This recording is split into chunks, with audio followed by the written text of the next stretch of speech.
সুনামগঞ্জের জামালগঞ্জ উপজেলায় ধানের শীষের পক্ষে এক বিশাল গণমিছিল অনুষ্ঠিত হয়েছে। তবে এই মিছিলটি ছিল মূলত প্রাথমিক মনোনয়ন বঞ্চিত নেতা মাহবুবুর রহমানকে চূড়ান্ত মনোনয়নের মূল্যায়নের দাবিতে রবিবার বিকেলে ঐতিহাসিক সাতচুনা বাজারে উপজেলা বিএনপির আয়োজনে হাজারো জনতার এই গণমিছিল অনুষ্ঠিত হয়। এ সময় এই সেই মানি না মাহবুবুর রহমান ছাড়া বুঝি না, রাজপথের মাহবুব ভাই আমরা তোমায় ভুলি নাই এবং তারেক রহমানের সালাম নিন, ধানের শীষে ভোট দিন, এমন নানা স্লোগানে মুখরিত হয়ে ওঠে সাতচুনা বাজার।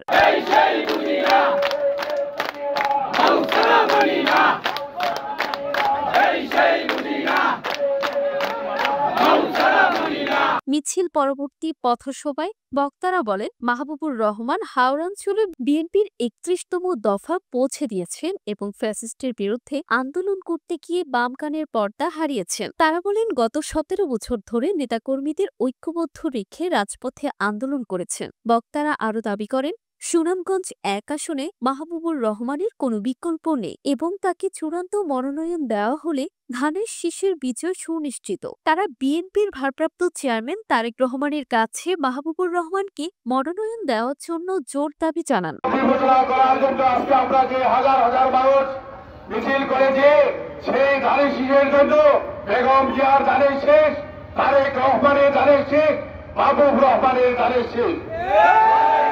আমরা যে মনোনয়ন দিয়েছে তা প্রাথমিক মনোনয়ন দিয়েছেন, চূড়ান্ত মনোনয়ন একত্রে দেওয়া হয় নাই। তাই আমরা আহ্বান করছি, আমরা কেন্দ্রীয় কমিটিকে আহ্বান করছি, চূড়ান্ত বাছাই যেমন আমাদেরকে মাহবুবুর রহমানকে আপনার ধানের শীষ প্রদান করে। আমরা আরো লড়াই করছি, যতদিন পর্যন্ত ধানের শীষ চূড়ান্ত মনোনয়ন দেওয়া না হয় ততদিন পর্যন্ত আমরা আমাদের আন্দোলন চালিয়ে যাব।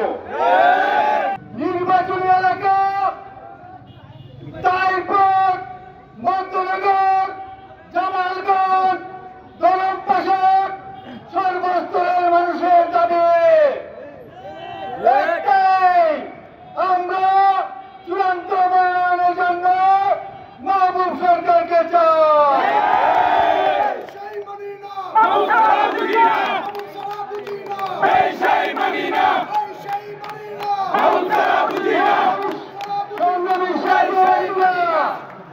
আমরা আজকে প্রমাণ করে দিয়েছেন যে মাহবুব সরকার ব্যতীত আমরা মানি না।